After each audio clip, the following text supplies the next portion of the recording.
We'll call this meeting to order. We have, what is our deadline? Well, when do we have to be out of here?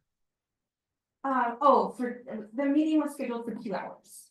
Okay, We have very 2 good. hours, yeah. Okay, Mhm. so, let's start with the roll call. Andrea Wheeler. Here. David Burkhart. Here, Jack Miko, not present. Linda Marquez. Here. Dennis Watson, not present. We have a quorum. all right. Start off with some opening remarks. First of all, April is National Volunteer Month. And I want to personally thank the people on this committee. And they get, we put in a few hours and, you know, in an organization like the OSA that runs a lot on its volunteers, you know, I appreciate the work that they do for the volunteers, and I appreciate the work that the volunteers do for the OSA.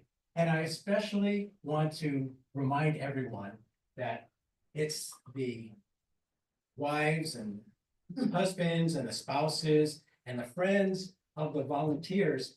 They also make a commitment because, you know, they might rather have that volunteer cutting the grass, trimming the bushes, fixing the plumbing. Sometimes the choice is easy to be the volunteer rather than doing that. But really, it's, you know, I see that more and more. I know that, you know, I hear so many stories of partners, volunteers that, you know, they make real big sacrifices, and, you know, we have to recognize that. And so I appreciate everyone. And so on that, are there any members of the public online? There are none. Okay, thank you. Do you just want to call for public comments? Oh, okay. Are there any members of the public online? There are none. Okay, thank you. So right now, let's, you know, we have members of the staff here. They may not know us. There's some new faces. Maybe we can go around the room and introduce each other. Do you mind if we do the approval of the minutes and then we can First, do an okay. introduction? All right. Do I hear a motion to approve the minutes from the, was it the 21st? Yes. January 21st, I move to approve. I second. Okay, it's been moved and seconded. Andrea Wheeler. Yes. David Burkhart. Yes. Linda Marquez. Yes. We're good. Now we can introduce Yes. ourselves. Why don't we start with you, Caroline? Hello, I'm Caroline, clerk of the board. I help facilitate the meetings. I've been working with the authority for 5+ years now. I'm Vigna Shah, staff accountant, and I've been working for little less than a year. Thank you. Andrea Wheeler, I've been on the committee, I think, 5 years, 4 years, 5 years. I'm Dave Burkhardt. I've been on the committee for about the same time as Andrea. I'm Linda Marquez. I believe I've been on it for 3 years. Oh, three? Two plus now. Yeah. Yeah, I think so. Almost 3. And I'm also a volunteer for open space, doing community engagement as well as trail patrol. Good morning, everyone. Nick Perry, Long Range Planning Manager, County Valley Project Director. I've been with the authority for 4.5 years. Morning, my name is Aaron Hebert. I'm the Natural Resources Manager here, and I've been here about 2.5 years. Hi, good morning. I'm Jackie Latham. I'm the Grants Program Coordinator. Been here about 5 years. Good morning. I'm Linda Kwong, Deputy Conservation Manager, and I've been here 9.5 years. And then I'm Justina Teen, Fiscal Services Officer, almost 10 years. And Elizabeth Loretto, Administrative Operations Manager, and share a higher date with Justina, so also almost 10. Oh, all right. Very good. Yeah, and thank you for that. And it's there's not a lot of long-term folks here, and maybe that's a good thing, and, you know, I'm glad to meet some of you, I haven't seen some of you before. Thank you for your introductions, and, a question, formally, has the board approved Dennis Watson's, membership to the committee? Yes, at the meeting of March 27th, the board voted unanimously to approve Dennis's appointment to the EPOC committee. All right, thank you. So he's one of us now. And I assume we were approved for our appointments too. Like, right? For your renewal appointments, Yeah. those are coming up at the end. I would have to double check each one specifically, but those are generally done in January. The appointments end in December and then the renewals occur in Okay. January. Okay. So, we have a lot of things to discuss. We're gonna go through these sample sheets and I'm not quite sure, the process. Do we just go starting with one and? Correct. So right now we'll, if you want to call the first item, Justina, our staff member, will introduce the item and then we can go through, she'll lead the committee through the process. Okay. I call Justina to start the process with us. Thank you. Good morning, committee members. So since we last met, we've had the reviewers look over the selected transactions and their supporting document. And so today we'll continue the discussion for fiscal year 23-24. So the process today, we'll be going through the transactions in the order listed in Exhibit A. So I'll kind of help guide that conversation. And for each transaction, I'll provide a quick overview. And then I'll turn it over to the respective assigned reviewer to kind of provide that summary of the review. Like, so when you looked at whether the transaction was within the time frame of the fiscal year, for example, whether the scope of work was eligible for Measure Q and Measure T funding, was all the paperwork there? And then so project managers or department managers are also available to answer any questions about the transaction or maybe about the project, clarify the expenditure. And we can screen share the cover sheets if that's helpful. And then what happens is, you know, should staff provide clarifications that would allow the committee to verify or confirm the expenditure, I can also make note of the changes on the cover sheets. And then I'll provide the updated cover sheets so that the subcommittee putting together the report will have that information. So if we come up with any sort of resolution this Correct. morning, Yes. those will be in play. Great, great. Would it help, does everyone have the samples? Would it help to have it screen shared or, I recommend we screen share. okay, sure. So we'd start with that Exhibit A. Yeah, so in Exhibit A, there's that Excel sheet of the 9 transaction. So I could start with transaction number 1 once Caroline pulls it up.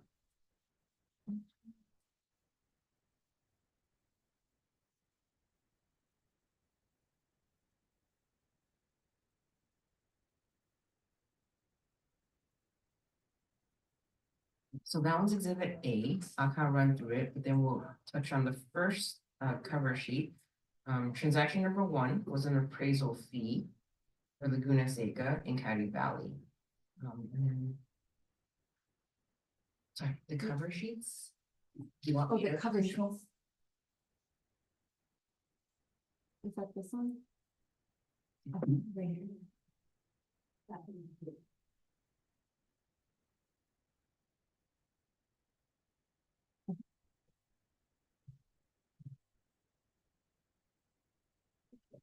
And that one, the assigned reviewer with Linda. You're turning it over to me now? Yes. Okay, so, it was an acquisition. I put down as an acquisition. I hope that's the right place. The vendor was Valbridge Property Advisors, DBA, blah, blah, blah. You saw it. That was a lot to write out. And the project was P000249. The invoice amount was $15,000. I checked up only up to 11. I saw that it matched what was on the transaction. It was within the fiscal year. It did not exceed the approved occupancy. I already pronounced it, wrote PO. So pretty much 1 through 11, everything was correct. I didn't, it's not a grant disbursement, it was an appraisal, so I left that blank. I said the invoice was $15,000, PO amount was $19,000. The total PO amount was approved was an estimate and it won't match the invoice. That is- So it was clean. Yes, thank you. Mhm. Any questions from the rest of the committee regarding this transaction? Or we can move on to the second one. Okay, there's no questions. We'll move on to the second one. Sure. Okay, so transaction number, thank you, Caroline. So transaction number 2 was a grant disbursement to the city of San Jose for the Havana Midfield Park project. And their assigned reviewer was Andrea. Yep, so this was one of the urban grant projects. It was a very large invoice amount, over $180,000. For the development of the Havana Midfield Park project. Massive. Massive set of documentation. But I will say that everything was definitely there. And it was clear to me that you know, it fell within the scope of the you know, of the Expenditure plan? yeah, sorry. And all of the invoice amounts all did match.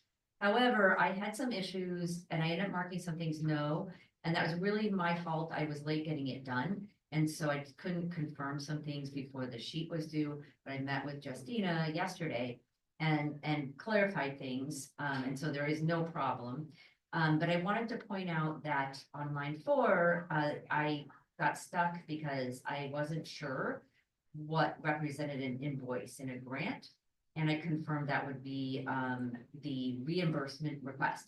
And so one of the suggestions I'm going to make for changes for next year is to put in like parentheses after invoice, just reimbursement request. So if you're doing a grant, you know to look there. And the other is that there's not a PO, but the amount approved by the board is the equivalent of a PO.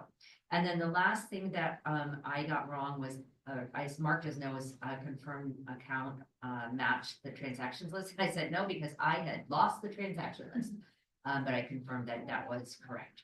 So there were no issues with that massive project. Very, very interesting to read. I will say that. Are there any questions on that? No? Okay, so moving forward to number 3. So transaction number 3 was also a grant disbursement. That one was to Valley Verde's San Jose Food Sovereignty project. And the grant, the reviewer was Linda. Okay, thank you. So again, there will be no invoice. The grant number was indicated with the G00071. The transparency date was within the time period that was required. Basically, again, everything was clean. What I did put on number 7 is not applicable because that isn't applicable for this particular grant. That took a little time to read through all the ins and outs of a grant. So I was trying to be very careful on that. And then for number 10, it is not going to match the invoice for the same reason. It may not match the total PO amount. So that was okay. The payment was made to the correct vendor, which was Valley Verde. And then for grant disbursements 12 and 13, the board resolution was done. The grant administrator had signed off on the disbursement request. So again, the only comment I made was the invoice may not match the total PO amount. So again, it looked good. I have a question. Yes. So in this case, was there an actual invoice or did you interpret the reimbursement? No, let me take a look real quick because I'd have to refresh my memory. I looked at the documentation, reimbursement worksheet, So total amount approved. through the total chair, requested. similarly, with the previous transaction, Right. on page 299, there's that reimbursement request. That is what accounting. Yeah, I remember it. Yeah. Yeah. Okay. I thank just you. want to make sure that if we add something to the cover sheet, it makes sense for Consistent, any grants. Okay, Right. that makes sense. Okay, thank you. Because I didn't want to plow through it all. Yeah. Yeah, thanks. And then I did have a request, why was it that the invoice might not match the PO amount? Sample, da. So- There was somebody in here that said that. Yeah, the sample transaction line is a one-line item of a multi-line PO, therefore the invoice may not match the total approved PO Oh, amount. of course, right, Okay. okay. Can we word that to say that the invoice is less than or equal to the approved? PO. Yeah. approved PO. Yeah, Yeah, it's in the description when you go through the grant, but you're right, it's not spelled out here, that has to be I think met. that'd be a simple change. Yeah, that's a good idea. And presumably, By the way, for the report. yeah, and presumably, let's say the grant was for $10,000 and they spent 8,000. I mean, that's all possible. Not in the defense business, but they'll spend every last nickel, but I mean, theoretically, I guess that happens, right? All right. Okay, so, Yeah, is that it? that's pretty much all I had to say. Okay, are there any questions or comments on transaction number 3? Okay, let's move on to transaction number 4. Okay, so transaction number 4 was a progress billing for site inventory and visioning services for CD Camp, that's Coyote Valley Conservation Areas Master Plan. We have a master agreement with SWCA to provide master planning services, and we would issue work orders as we move through defined deliverables or phases. And this work happened over a period of time, and this invoice covered a month's work. And so the reviewer was actually Jeff. And then in terms of he marked off, he wrote note, but there was no notes. So I'm actually not quite sure about the inquiry. And with him not being present today.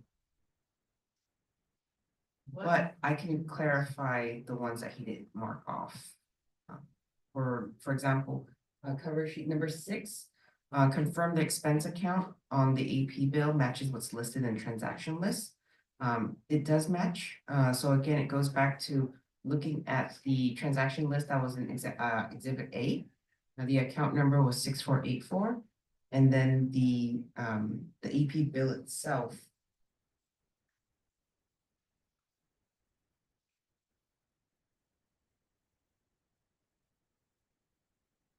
On page 330, was also matching with the 644 account. That was the highlighted line, on the AP bill.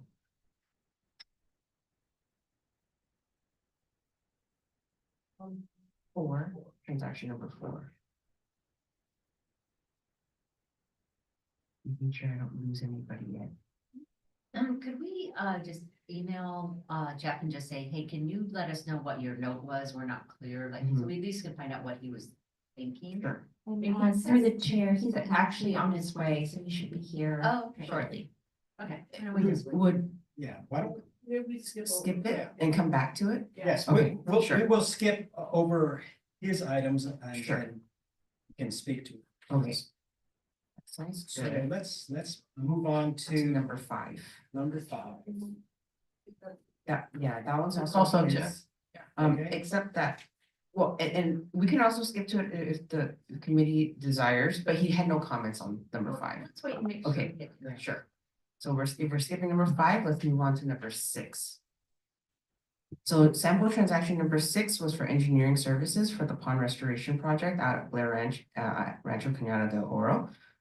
We have a master contract with Sherwood Design Engineers to provide engineering services, and this specific invoice was in regards to the 100% construction documents. In the past, the committee has selected a few invoices from the same vendor, and you can kind of see the progress, because I think last year was the 65% design plans. So we're moving.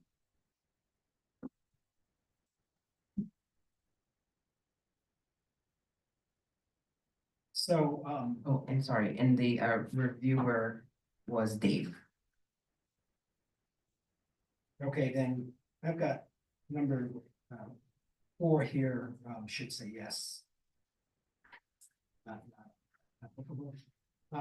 One of the things that I just wanted to confirm on number 5 was that, the old reference number 020315 was transferred. And so, you know, as long as that's good, then I'm good. So everything else. Oh, the initials MQ and GF. Yes, so MQ is basically when we're selecting and paying expenses from the Measure Q fund, Okay, versus GF is from a grant fund. thank you.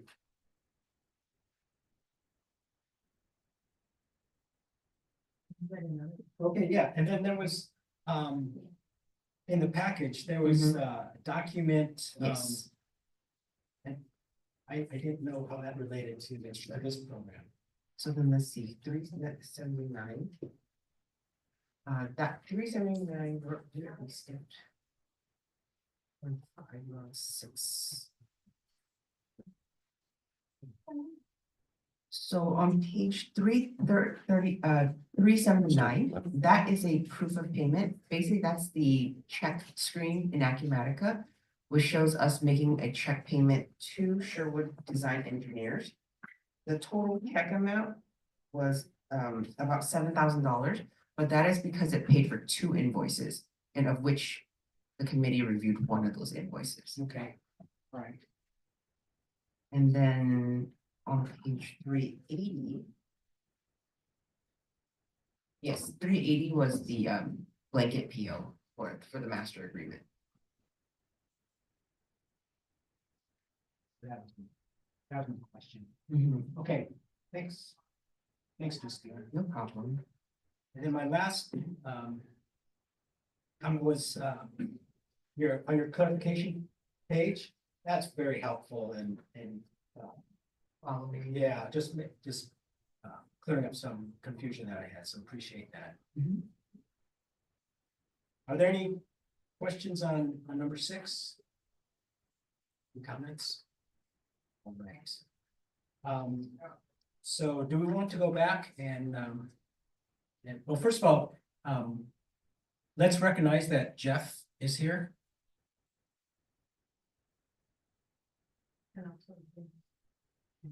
Oh, and as well as Dennis. Snuck in. So do we want to go back to Jeff's? Is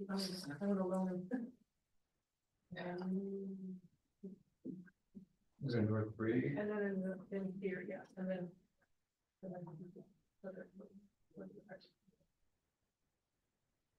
Yeah, so just to kind of remind, so transaction number 4 was a progress billing for site inventory and envisioning for CV Camp, that's County Valley Conservation Areas Master Plan. We have a master agreement with SWCA to provide the master planning services, and we would issue the work orders as we move through defined deliverables or phases. For this specific work, it happened over a period of time, and the invoice that was reviewed, it was about a month's work. It would do, each month they would invoice us. Services provided. And then, so for sample transaction number 4, there were a few notes written on the cover sheet, namely for item number 6, 7, and 10. We're wondering if staff can help clarify or provide more information to the committee. No, not really. I mean, I thought they were actually referring to your notes, about okay. the, explaining why things were the way they were. And so I found it to be very helpful and was able to, Match or. yeah, understand, the requirements were met based on your notes. Got it. The clarification paragraph. Yeah. Okay, great, thank you. And then you also had an additional comment, what opportunities for using existing information? But I think it was, there's some hydrologic studies for, Fisher Creek. And, I personally know that there's been a ton of work done on Fisher Creek, and I hate to see, and it's expensive, you know. Guys charge a lot of money, and, so, knowing what I know, that there's, I was hoping that you're aware that there's a lot of existing work already out there. Would, okay.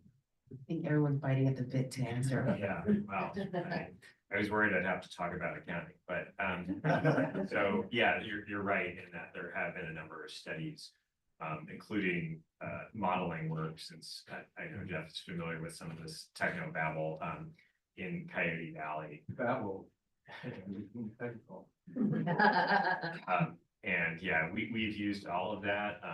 We did in broad terms find that the existing modeling was sort of insufficient for some of the both temporal questions we had about the like how many days a year is a given area flooded, for example, or how often might we find these events? So there is this great body of existing knowledge. A lot of it is focused on Coyote Creek and less so on Fisher Creek, which is more in the study area of the Coyote Valley Conservation Area Master Plan. So without getting into all of the technical details, yeah, just right to know that this kind of hydraulic and hydrology modeling work is expensive.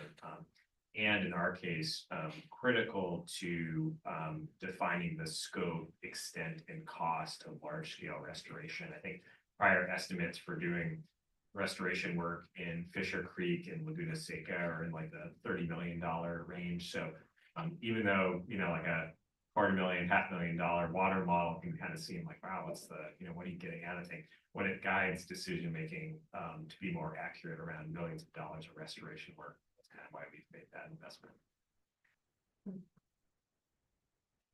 Sounds good. And is there a way to, I guess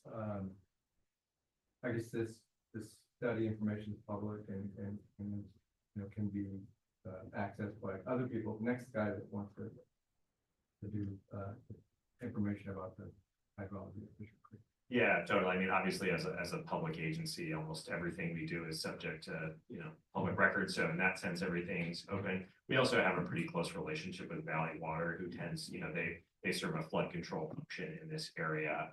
So they provided us their earlier model. I would expect we'll provide them with our model when our project's done. That's good to hear, yeah. Any other comments, questions? So let's move on to number 5, and that's yours as well. Well, Justina will. And through the chair, real quick, Jeff, if you wouldn't mind turning on your microphone. Thank you.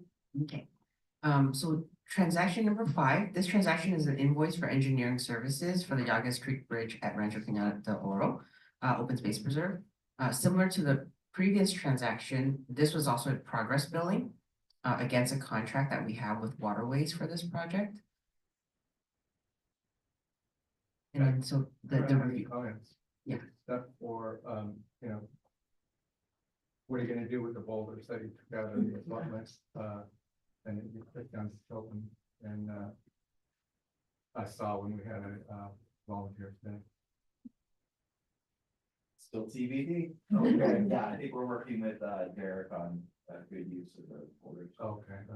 And I think you mentioned to me at the site visit that I know. you'd like to see them stay above ground. Oh, wow. I wanted to come and take some. We have a personal interest. Put some in your curl on. Never walked one, yeah.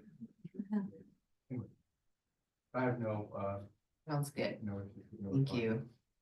Thank you for the review. So, and we'll skip, we finished number 6, 6, so we're yes. moving on to number 7. Yes. Okay, so transaction number 7, this transaction was a one of many line items of an invoice. And that was to procure and install a pump for an existing well at our South Powell River Agricultural Preserve. And the reviewer was Linda. Yes. Okay, so like you said, it was the invoice may not match, again, for the same reason, it was a multi-item, so that was highlighted, and so we were only addressing the second item on the multi-line, which was the $16,750. Yes. And as you said, that was to replace the pump or upgrade them, it was land improvement, agricultural improvement. Those services, so again, looking at it, that was the only comment I made about the invoice.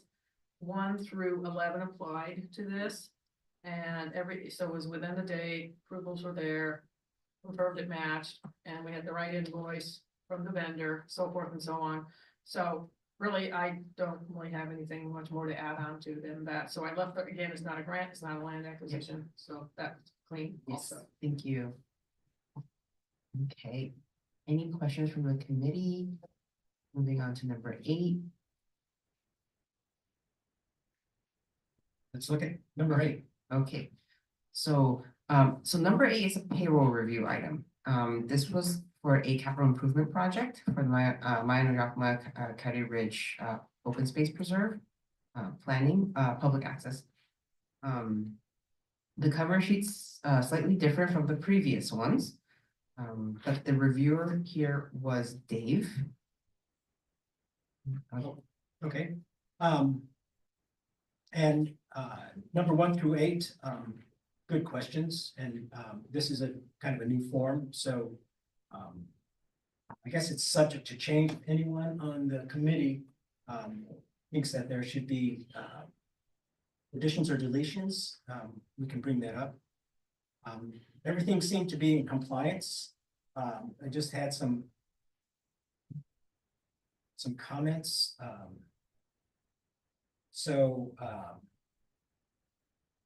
You provided a employee name and a position. So I was looking at positions in particular to do my assessment. And this assessment for this is fairly subjective because I've covered this in the previous 2 years. This is the Mayan or Yakima progress. So we've been there, and having been there also a few times has helped, me in particular, kind of understand what level of maturity they are. And essentially it's a sustaining level of effort right now. So I would not expect a lot of planning personnel involved, not expect a lot of, if I saw someone from grants, the grant administrator, I would kind of wonder what's going on. So we're at a level where it's open, people are going, there's going to be maintenance, there's going to be certain operations there. And it seemed consistent with that.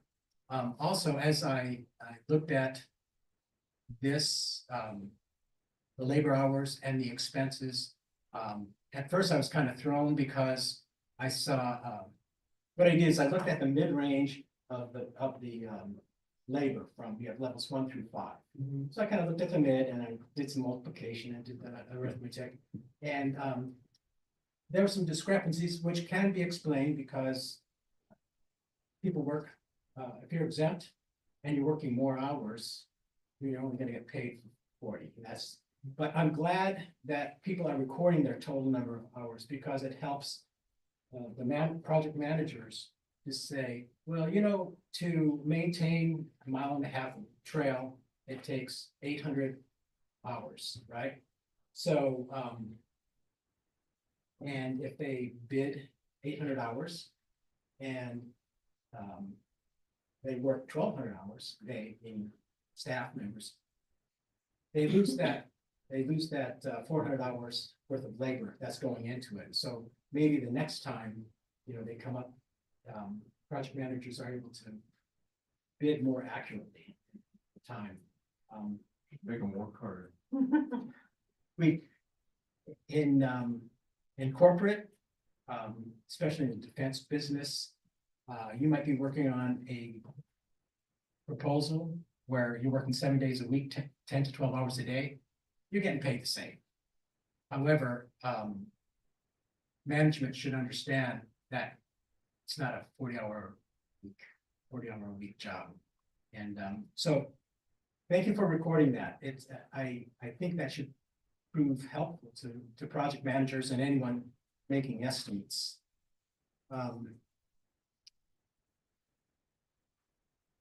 So anyway, so there's going to be a discrepancy. So in the future, as you're looking at labor payroll expenses, you'll see discrepancies that can be explained by that. and by, the variance and the ranges of salaries. What do you call it, levels or ranges or? Ranges and steps. Ranges and steps, yeah, so, be aware that there could be some. Could be some variety, but if it's way out, right, if someone shown they work 10 hours. And the expenses are just crazy, that might be something to, point out. But anyway, looking at all the labor classes, they seem to be consistent with what they should be. Again, it's a subjective way I looked at it, but I think it would be something that a member of the public might want to look at, if they had an issue with costs and stuff. So that's it on that transaction. Are there any questions? Okay, we can move on to. Okay, last one, transaction number 9. So this one is this is the first year we did 2 payroll reviews. And this one was for CV Camp. And the reviewer was Andrea. Yeah, thank you. I want to agree with what David said that, this is the first labor cost review that I did, and I thought the documentation, a lot of, I think what we're looking for, we're not looking to find mistakes, we're looking to make sure that everything is being documented and tracked appropriately so that mistakes don't get made. And I was really impressed by the documentation of the labor hours, and the positions and so on.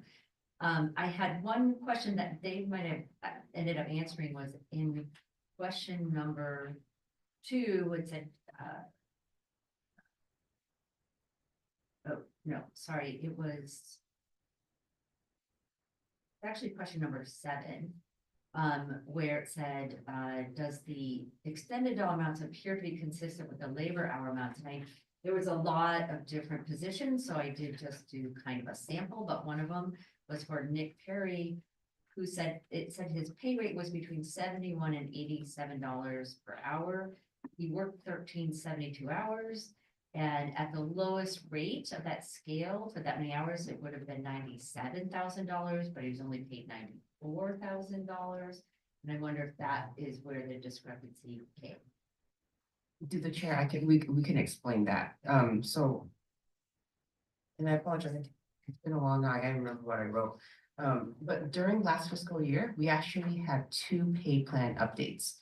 So that in the exhibits, in the appendix, we had a total of 3 pay plans. One that was effective July 1st, and it basically ran until around February. And is that correct? The February, and then another one, yeah, January 29th, and another one in April. So during that course. And now, specifically, since you pulled Nick Perry's as an example, so on the January 29th one, his prior title was actually a senior planner, which was also the Coyote Valley planner. And so the thing is, his annual salary of that 94 was actually a blended rate of from July 1st to January 29th, him as a senior planner. And then after that, January 30th till June 30th was as the long range planning manager. That makes sense. Yeah. Makes. Yeah, I really apologize. As I told Caroline, the work has been crazy and I'm quite flustered, and I noticed that I wrote no on numbers 2 and 3, and I don't remember why. Okay. So did you find any issues there, or was I just check the wrong boxes?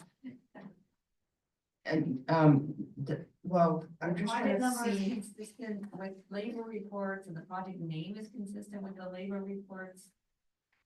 I'm really sorry, I just might have checked the wrong box. Okay. Because I didn't give myself notes, and I usually do. And if the committee's okay, I'll update it to the yes, so that, okay. Yeah. I did have a comment, though. I actually feel uncomfortable about question number 8. I know you have a lot more experience with labor costs, but I don't, and I did not feel I could possibly evaluate whether they appear appropriate to the distribution of staff positions for the project. I have no idea. Something might be mid-project and still need a lot of staff. Or something might be early in a project and at data point, it doesn't need a lot of staff. And I'm not really sure that we're looking to evaluate. I don't think we're here to judge whether they spend too much money on staffing. I think we're here to judge whether they are adequately documenting the staff costs. So that there's no, mistakes made or evidence of someone being paid for something that they didn't do. So I don't really like that question. And I feel like maybe there's a different way to ask the question, or what is it that we want to try to check? Like I liked your comment, like, should we check to see that the staff positions seem appropriate for the job? Because like you said, if we saw a grant person being paid for something that was not a grant, but I just don't know that asking if it appears appropriate. I don't know that this committee really, if we can really, once we try to evaluate that and whether we really are trying or should be trying to do that.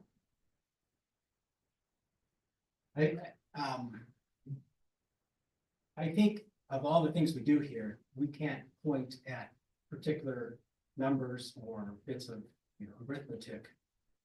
1 and 1 equal 2.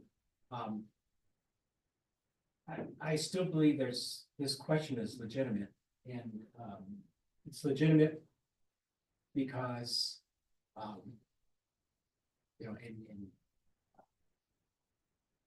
we are looking at processes here, and we're looking at, it's a project, and basic project management has start and finish, and then there's various levels of folks that are involved. There's people who are involved from start to beginning.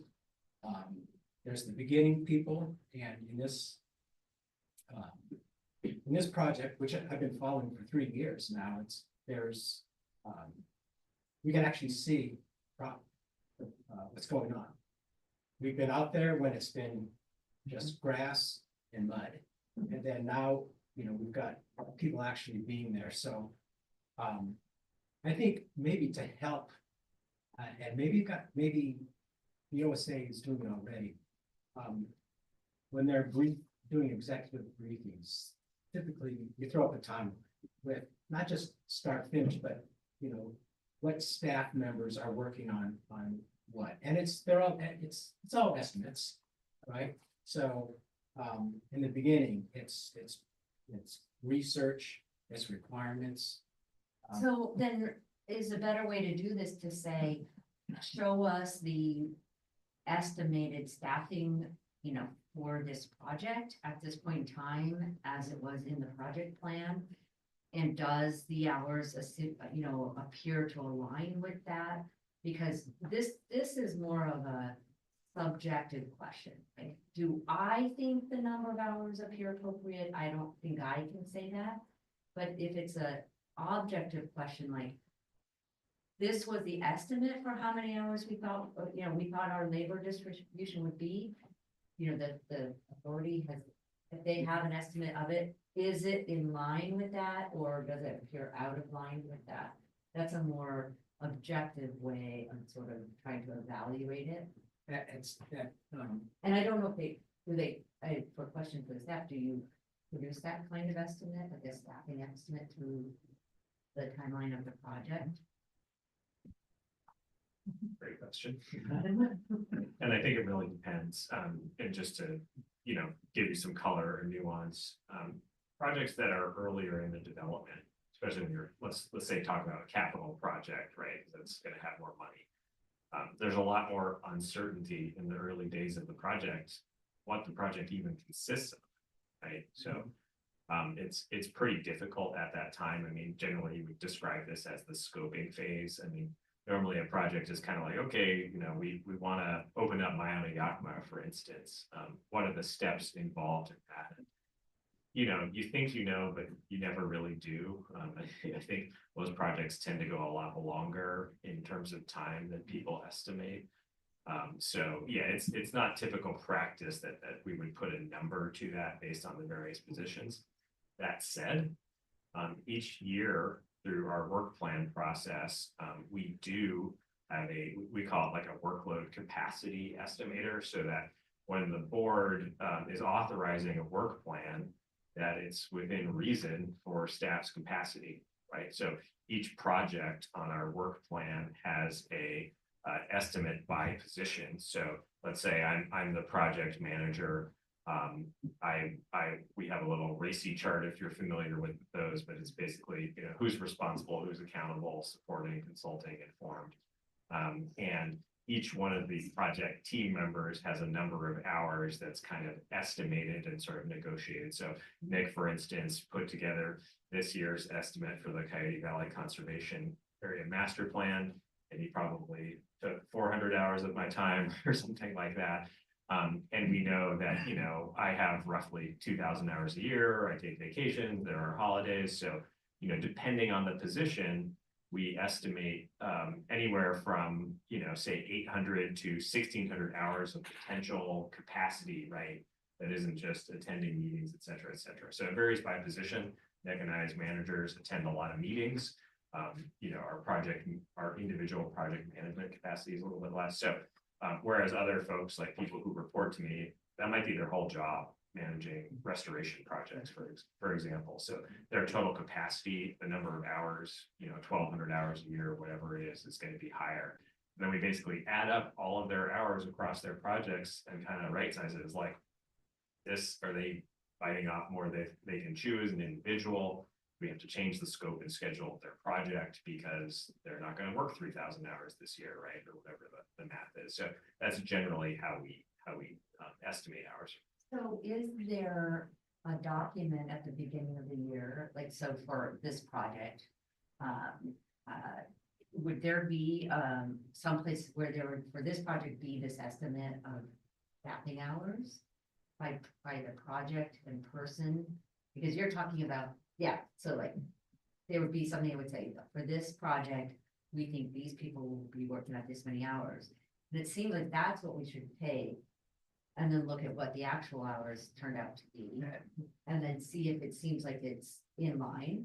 And if it's significantly more or less, for some reason, that would be a question, like, why was it different from what they estimated? That's a good point. And ideally, we would have the estimate of particular labor grades laid out over a time. And it doesn't have to be, you know, again, we understand that projects by definition are unique. You're not doing something, you know, you're not applying this, you know, or taking something got from another property and just laying it down and expecting it to be the same.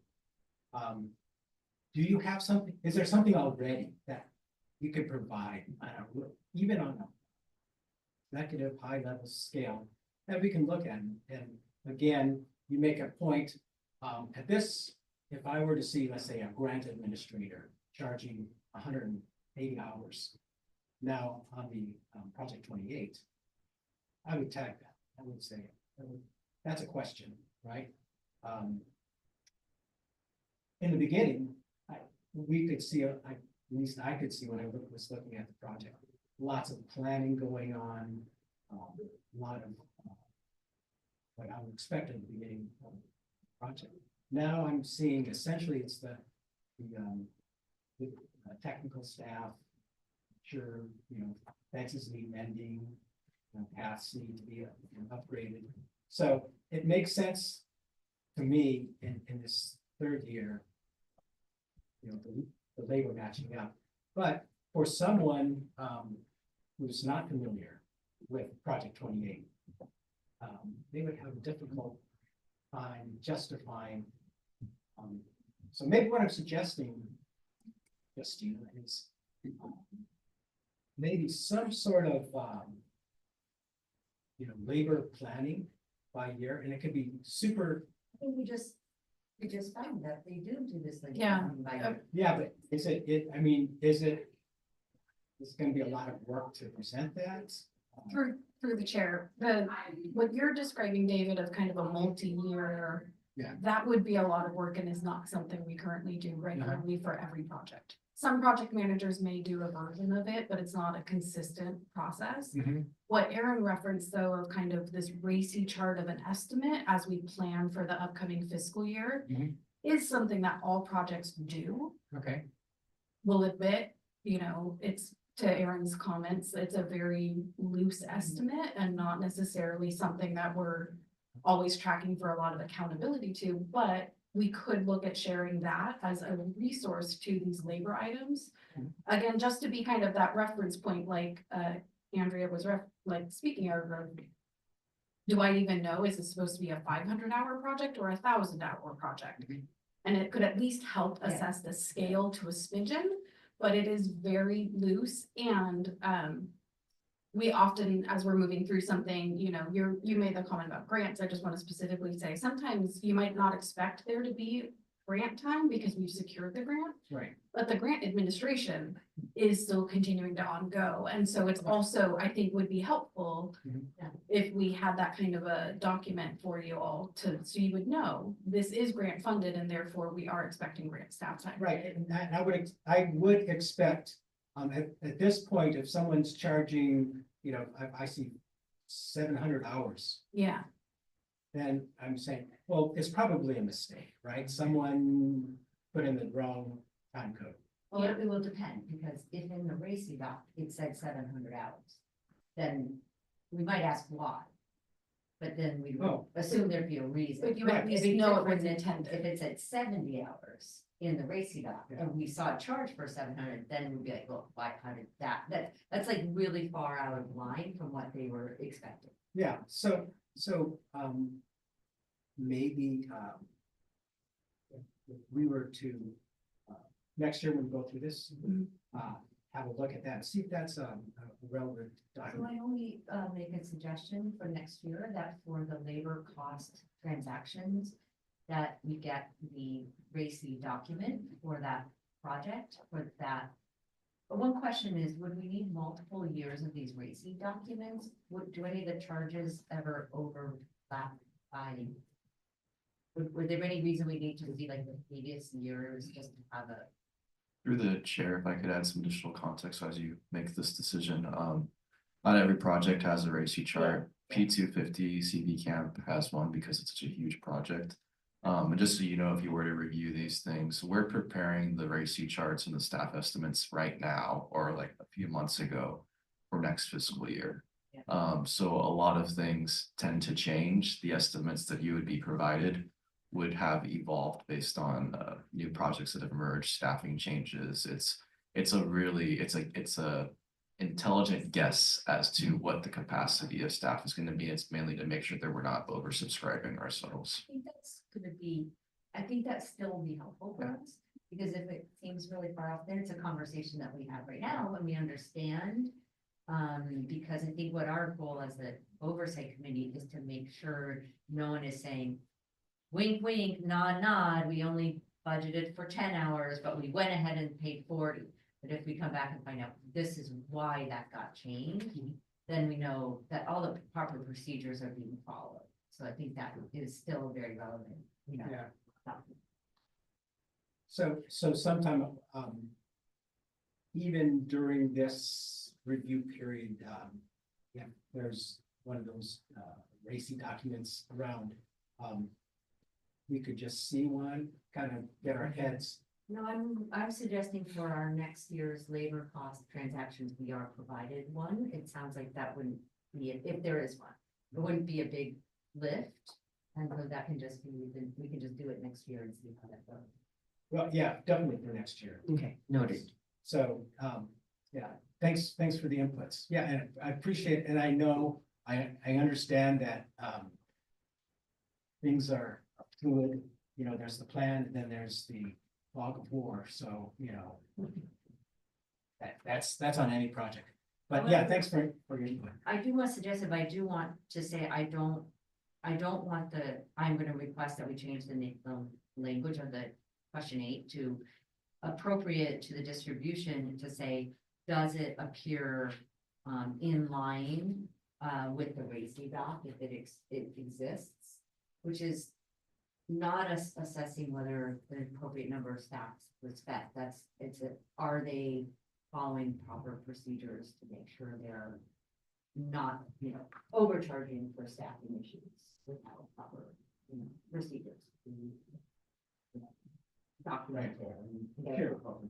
Yeah. Yeah, I mean, in cases, front page newspaper stories, Boeing, Boeing in trouble for, mismanaging labor hours.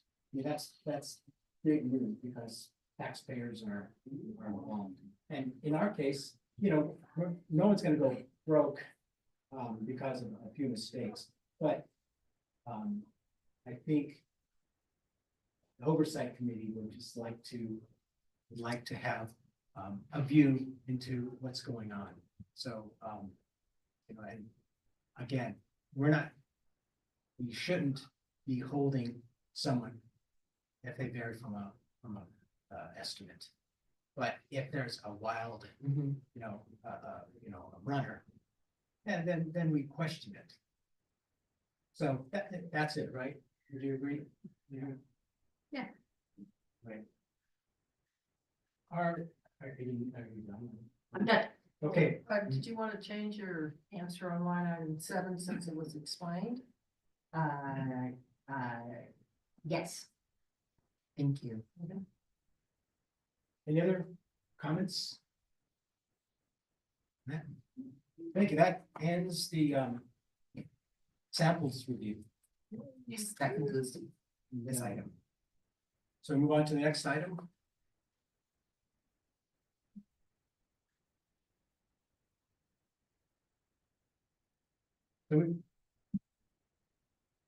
Thank you. Thank you, staff members. Thank you. Through the chair, lunch did get delivered, so it's up to you if you want to continue or if you want to just take a quick 5-minute break to grab lunch. Okay. Any movement to take a 5-minute break? Absolutely, I'm hungry. Okay. Okay, we'll be back in 5 minutes.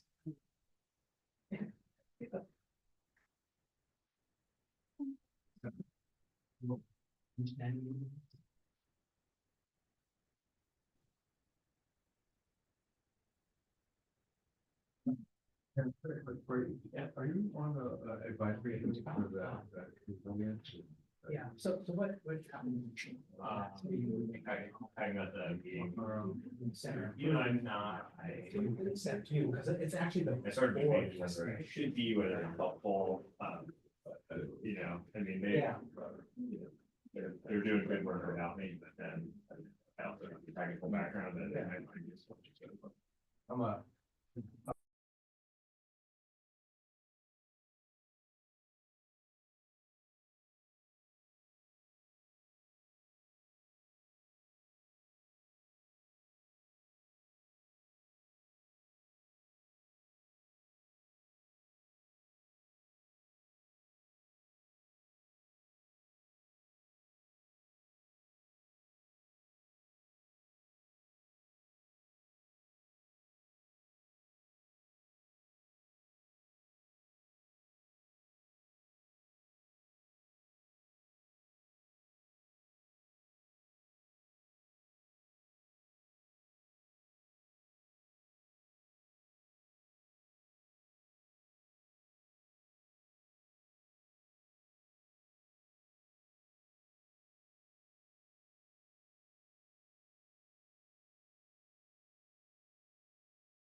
Just.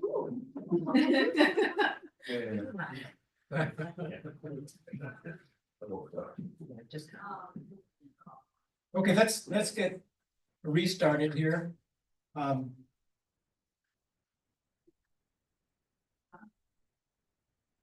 Yeah, All the good sandwiches are gone. yeah. Our next item is, we need to fill our oversight report subcommittee for 2025. And do we have any volunteers for that? I would like to nominate you to do that. Through the chair, I believe Caroline has a presentation to guide Oh, you I'm through sorry. this discussion. Just because, you know, Dennis is new and just for, you know, our record, I just want to give a little bit of background information on why we do this.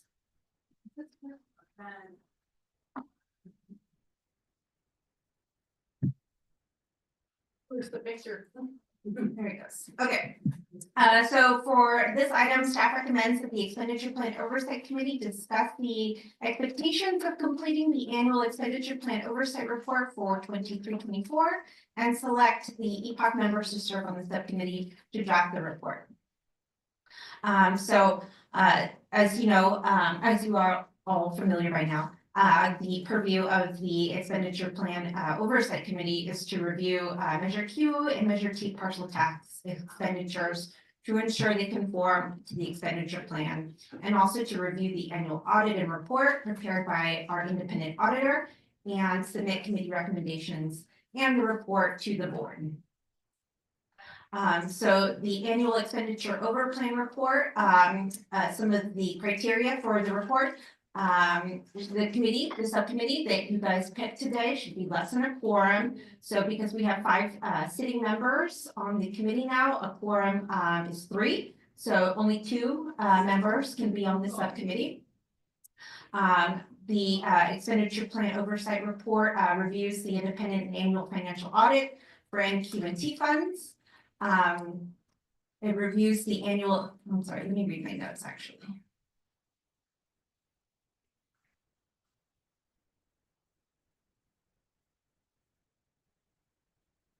The Oversight Report Subcommittee will review the independent annual financial audit for the Measure Q and Measure T funds accepted by the Authority Board on November 14th, 2024, and the annual expenditure plan status report for 23 and 24 accepted by the Authority Board on December 12th, 2024.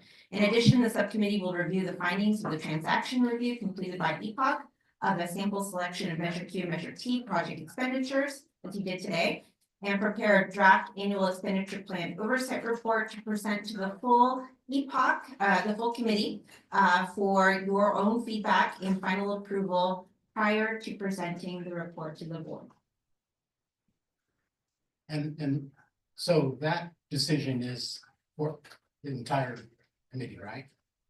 I'm sorry, can you restate that? So the report committee is 2 people. 2 people, but the review of that is The entire The committee, entire- correct, yes, and Thank you. if you recall, that we usually do it in real time, so we put up the report on the screen and the committee members will go through and staff will edit in real time. okay. Yeah. So Caroline, are there any new requirements from last year? I don't believe so. Okay. So it's the same requirements as from last year. Correct, yes, we have the report template, so staff will send the subcommittee members the report template to fill out. And essentially you're just filling in, some of the sections are static on the report. And the report template will indicate where you'll make your updates. Okay. Thank you. So are there any questions on the requirements from the committee? I just want to comment. So I've been doing the report for like the last 4 years. And the template is something we developed, like we just over the years kind of honed in on what needs to be in there. And so it's fairly straightforward, and it primarily focuses on any you know, any of the reviews that we've done, which we reviewed the financial audit, and then the annual report, and then this transactions audit. If we found any issues, we would report it in there, and then, recommendations for next year. And then we also report on the status of recommendations that we made in the previous year, whether they were implemented or not. So it's actually fairly straightforward at this point to update it. And so now, we can entertain a motion to nominate, subcommittee members and the committee can approve this. I'd like to nominate Linda to write it. Accepted. Then We need one more. I'm happy to be on the subcommittee to pass it off to you. Pass it off to me, right? That'd be good. Andreas has volunteered to be on the committee. Let me type this motion in.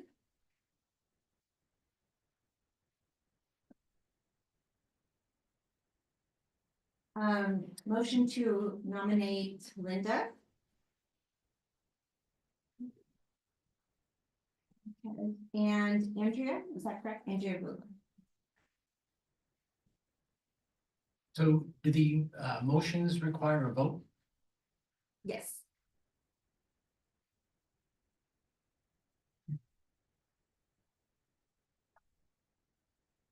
I'm sorry, who made the motion? I move to nominate Linda. Okay. And then did we have a second? I can second. All right, Andrea Wheeler, Yes. David Burkhart, Yes. Jeff McPhail, Yes.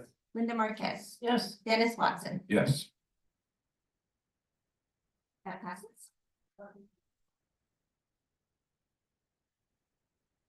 Oh, and before we move on, do we want to take any public comments? Are there any comments from the public? They're not. Thank you. Question, what's the timeline on this? When does this have to be done? That's a great question. Prior to the posting of our next meeting agenda. So our third item today is establishing the meeting date for. And then we review it in there and then it goes on to the board. Correct, yeah. Okay. I just don't remember the timeline from last year.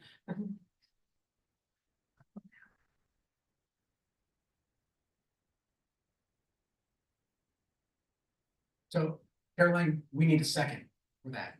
Second The person. second person. Oh, I thought it was Linda and Andrea. Okay, did we vote for Andrew? Or do we need to vote? The motion was just for Linda, I think. Yes. I put Linda and Andrea in the vote. Oh. Okay. Very good. Okay. Thank you. Then I wanted to. A question about the report. Yes. So I brought this up earlier in the year and then, you know, on the website, that the report is not.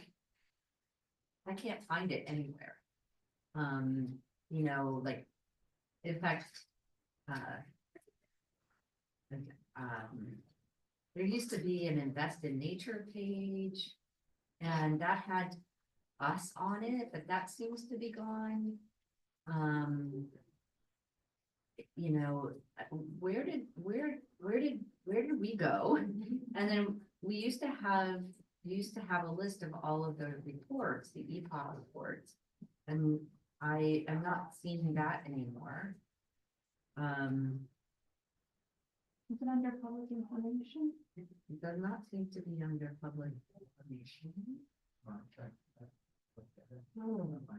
The, through the chair, the final reports, it's a little awkward to find, I will acknowledge, so we can talk to our comms team, but there is a resource library and they are filed within that. So one of the ways you can get to that is actually from the footer of the website. It's probably the easiest. And then you can sort by categories of document type, which would include financials, I believe this would fall under, or you could search like expenditure.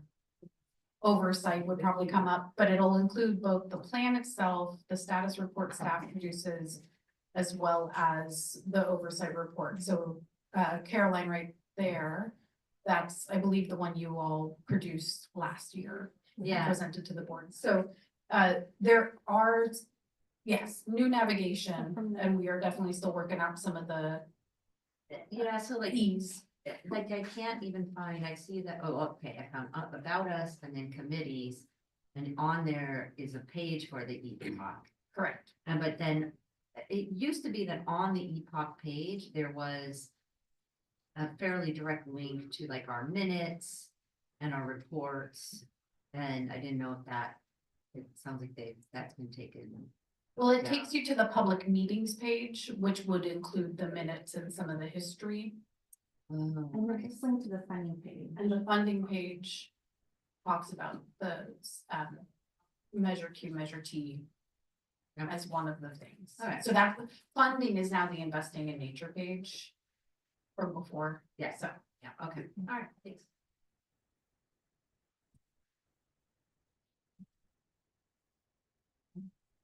All right, the next item is to pick members for the application review subcommittee.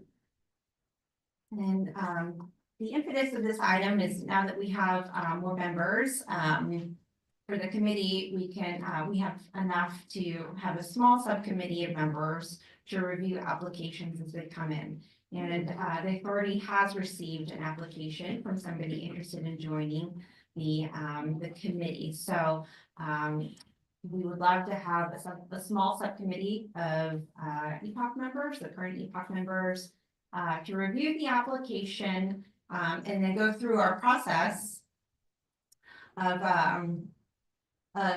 interviewing and recommending the applicant to the full EPOC committee and then also to the board. So today we're looking for a motion to approve EPOC members to the application review subcommittee.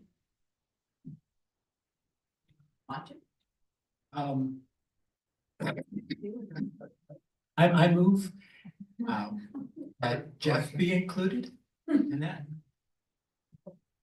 And just really quickly, the EPOC criteria to be on the committee is resident of the authority's jurisdiction, at least 18 years of age, is neither an elected official nor employee of any government agency, and is neither a member of our current board, CAC, nor paid staff.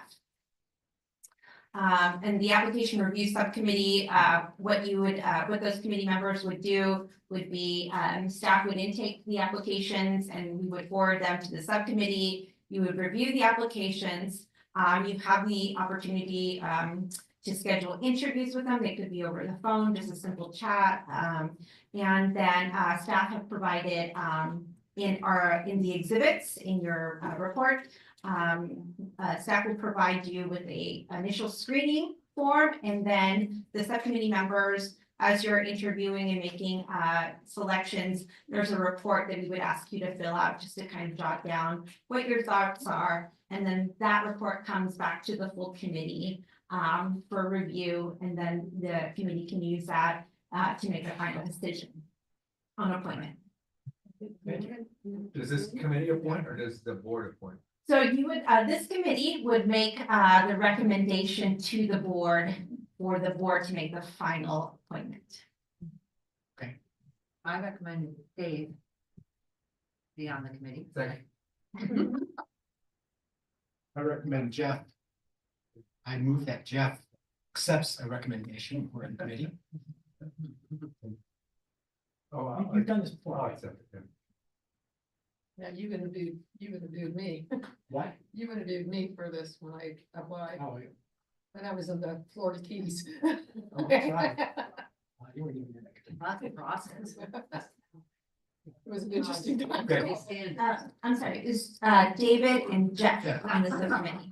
And can it include another person or is it just two? Just the two. Okay. Everyone has to be listening. That's an important. Right. Right. Unless, Dennis wants to get involved and, a little more. Help, too. Yeah. So Dennis rather than Jeff? That's fine. Either way. Part of my career was hiring people and managing people, so I. Whoa. Oh. Well, experience. So you're overqualified. Or hiring the bar. Oh, okay, so, I'll accept the position, and then, between, Jeff and Dennis, we want, Let's let Dennis start getting involved in. Yeah, I nominate Dennis. okay, That'd be great. I just need to get involved, so. yeah, Yes. thanks, yeah, very good. Okay, so, formally, do we have to vote on Yes. that? Do we have a motion? Do we have to do a motion or? I can repeat what I kind of gathered. Motion to nominate David Burkhardt and Dennis Watson to be on the application review subcommittee. Okay, second. I'm sorry, was that Jeff who made the motion? What do you mean? Andrea Wheeler, Yes. David Burkhardt. Yes, Jeff Miko, Yes. Linda Marquez. Yes. Dennis Watson. Yes. all right.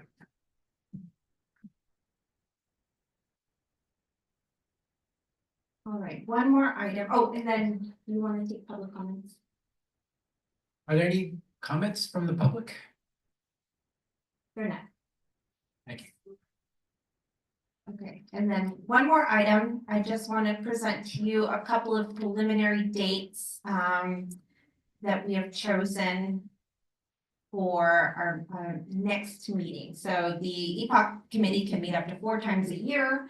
Our third meeting will entail reviewing the annual oversight report and then taking care of a few housekeeping items.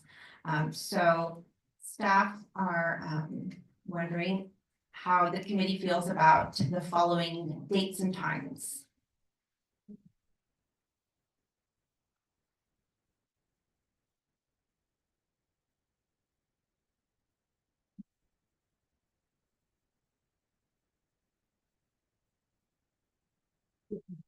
Caroline, is it helpful to share the meeting dates is when the packet would be due? So then if they work backwards, that's how much time they can meet to get the report done. For May 2nd, the packet post on May 16th, so we would need the report back by May 14th.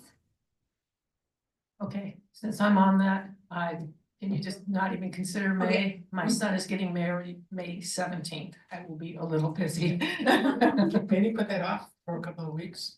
Over the second, here's the dates. Yeah, can I do that? Okay, so for June 3rd, a June 3rd meeting, the packet would post May 30th, and then the report would be due May 28th. I almost would recommend, like, we could do it now. I mean, we have everything to do the report like, Right. this week, Right. because even like June 3rd will be really tough for you. Yes, Right. because it's coming. Yeah. I have 2 weddings in May. And June 10th is not a great date. That timeframe isn't good, so all I'm gonna say is that maybe you and I should do the report like in the next week. And then if you can do it the next week, that'd be great, because then we can make the May 22nd. Yeah. And that would be a way, and that's in between the 2 weddings that I have going. Yeah, we'll have all the work done. Yeah. All right, after this meeting, we'll schedule time. Okay, sounds good. Okay. So you're proposing May 22nd. I'm only saying June 10th would be very hard for me. The other 2 are fine, but I would probably prefer to do whatever first. I'm out of town on the 22nd, so the 3rd, 4th. Okay, June 3rd would then be okay, because then we would have it long done. Yeah. Yeah. Yeah. Okay, Did you have any issues with June 3rd? No issues at all, June 3rd work. okay? And then the time from noon to 2 o'clock, is that sufficient? Yeah. should be.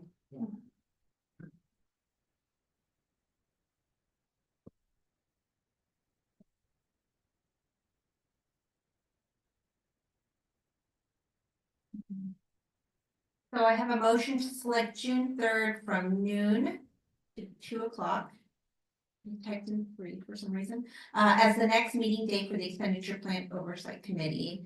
And I'm sorry, who made the motion? I made it. Okay. And then. Second, Okay. Oh.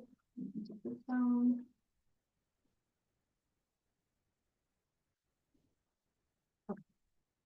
Andrea Wheeler, Yes. David Burkhart, Yes. Jeff Nico, Yes. Linda Marquez, Yes. Dennis Watson, Yes. and that motion passes.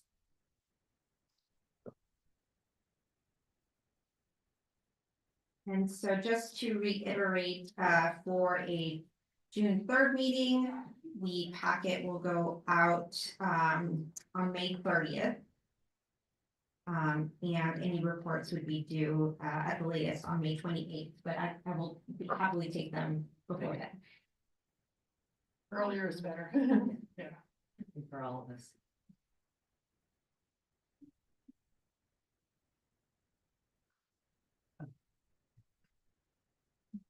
Do you want to take public comments? Are there any comments from the public? There are none. Thank you. So move on to informational reports.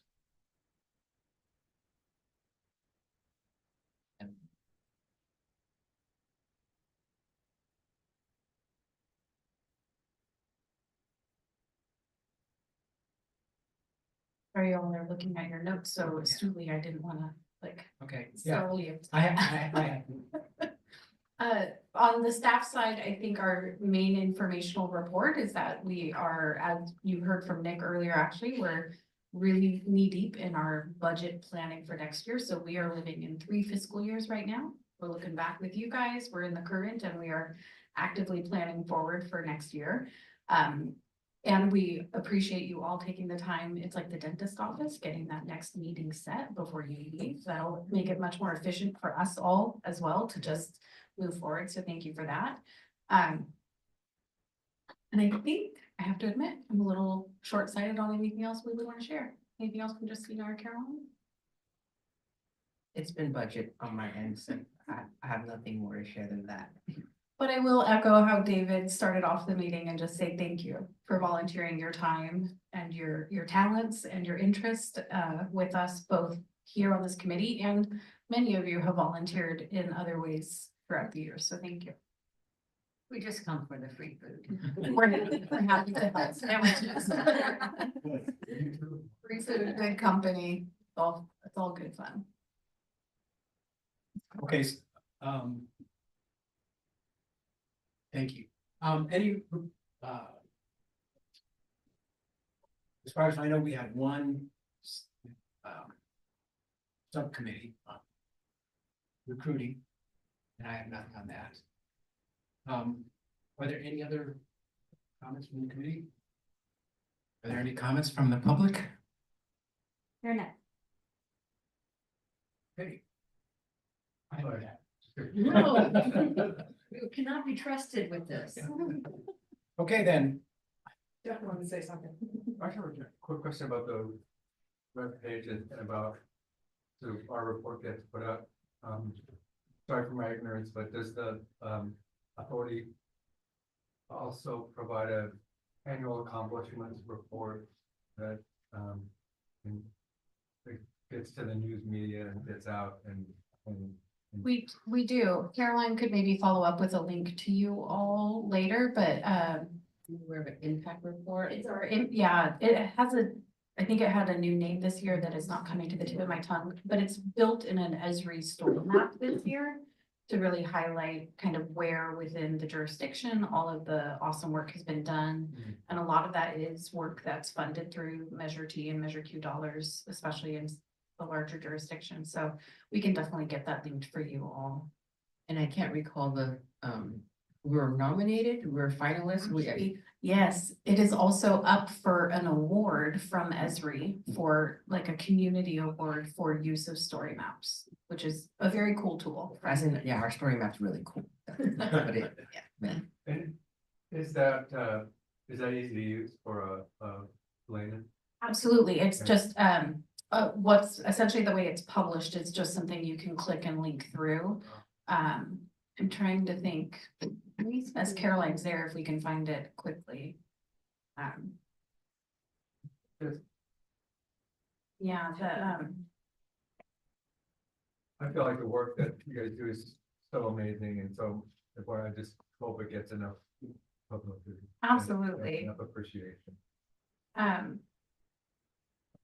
processing? Oh, here we go, yeah. And Oh, this is the highlights. That's the highlights, but is there a link on there to the full thing? especially the accounting group.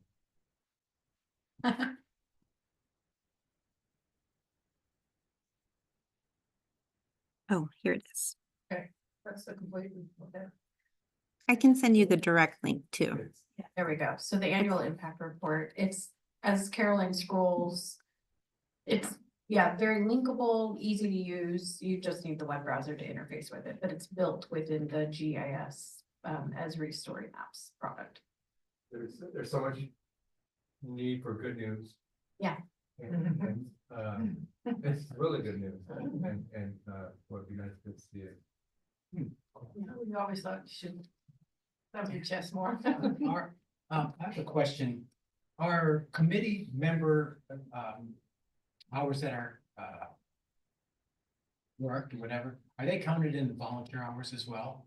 We do in our reporting, yes, they do both, this committee and our Citizens Advisory Committee are both as volunteer committees. Reported as volunteer hours. So you can, Caroline tracks the attendance, et cetera, so I suppose. Maybe the homework isn't necessarily fully reflected, but at least the meeting attendance is. Yeah, I had to Gavin add that. Because Okay. we're spending a lot of time, I spend more time in this sometimes than trail patrol. I said, Yeah, you understandable. should track these hours, these count. Yeah. Is that the only way that, it accumulates hours is through the portal? The Gavin's portal? Yes, however, Caroline tracks do meeting manually. attendance, Okay. so if you wanted to report, maybe, I don't know, do we want them to report their like homework time? I do include it, because he has a. Through their he has volunteer something for portal? preparation too. In the Oh. volunteer. And portal. then you can be tracking meeting attendance, Mhm, but, mhm. so you could do that. Yeah. We can set you up with that if you don't have it already. I mean, the idea is, not for, for myself, but just to make Yeah. sure that it's. Yeah, that we're reflecting properly what it takes Yeah. to do the work. Yeah, Absolutely. I'm in an organization, we're trying something similar to get people to track hours. Yeah. Because for things like grants or, just publicity, we like to say we got 18,000 hours last year of volunteer work. Yeah, absolutely. Okay, thank you. Yeah. Are there any other comments? Right, thank you, staff members, thank you, committee. I am declaring us adjourned. Thank you. You gonna do your gavel thing? No. He likes that. Oh, remind us, sorry.